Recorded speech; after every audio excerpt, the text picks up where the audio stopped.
The movie starts as the math teacher, Mrs. Wells, invites Danny to her class. Danny has failed his recent math test and is very mad about it. Danny shows Mrs. Wells his answer sheet full of red markings and a big F on the top. The teacher calmly takes a look at his paper and explains that his answers are wrong. The kid has written 2 plus 2 equals 22. The kid refuses to admit that he's wrong. The teacher tries to give him a practical example. She brings out 2 markers on each of her hands and puts them together, asking the kid how many markers she has in total. The kid replies that the answer is 22. Mrs. Wells tells him that he's wrong, and the obvious answer is 4. The spoiled kid leaves the classroom in anger as Mrs. Wells is left speechless.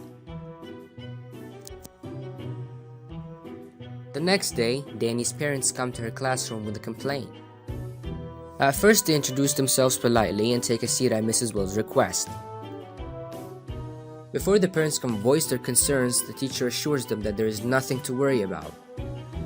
She adds that it's completely normal for kids like Danny to get frustrated when they're struggling with a subject, especially a subject like math where they can hardly use their creativity. Danny's mother doesn't seem to be grateful for Mrs. Wells' kind words. She ignores everything the teacher says and asks why Danny is getting some answers wrong in the test. Mrs. Wells is shocked but doesn't show it in her face. She starts explaining what kind of questions were on the test.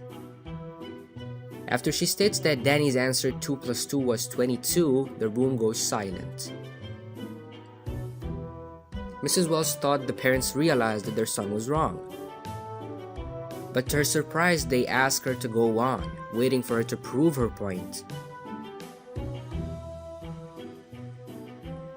The teacher says that 22 is not the right answer. The mother, in utter disbelief, asks Mrs. Wells who says that the answer is wrong.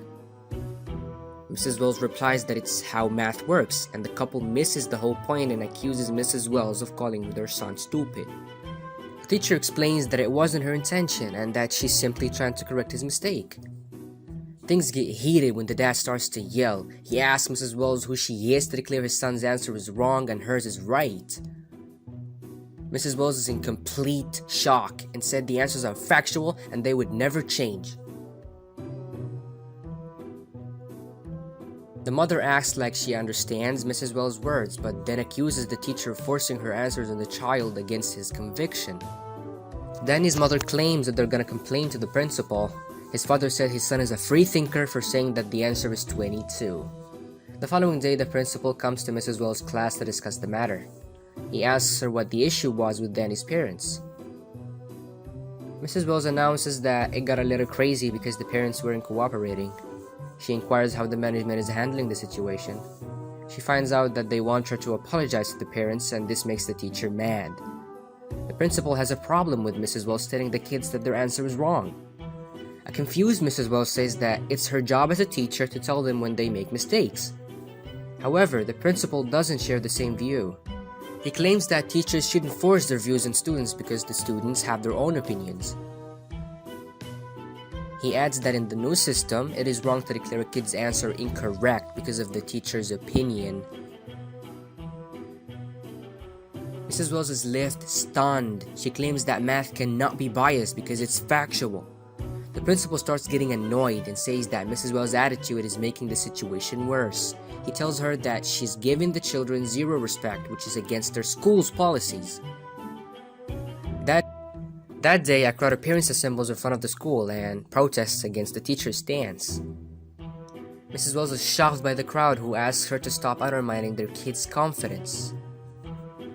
Some of them even demand her to apologize to the parents she offended by insisting that their son was wrong. They accused her of hating children in general. Sensing the situation getting more serious, the school's superintendent and his council hold a meeting with Mrs. Wells. She asks the board of men to wait for a week or two for the situation to blow over. But the superintendent claims they cannot wait because the parents are suing the school for emotional distress to a minor. Mrs. Wells exclaims that she only said 2 plus 2 is 4, which shouldn't have caused this much trouble. The board members reply that she should admit the possibility of multiple correct answers to the same question. Mrs. Wells is in absolute disbelief. She knows that she's right, but the world have changed to a weird place where every answer must be true and every fact is debatable. The principal accuses her of portraying everyone who disagrees with her as stupid. When Mrs. Wells stays put in her opinion, the board members suspend her. And they ask her to reconsider her extremist views if she ever want to get her job back.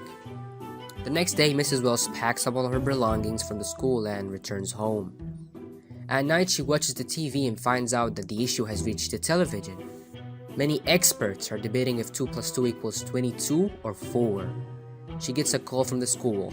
The principal informs her that she has officially been fired. He also asks her to come by the school the next day and requests her to stop radicalizing the students. The following day, Mrs. Wells goes to the school for the last time.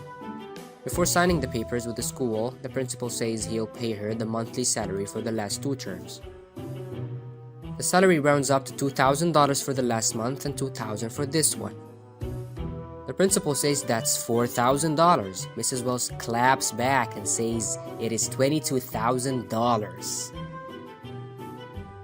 The movie ends as the principal awkwardly looks towards the reporters and back at a smiling Mrs. Wells.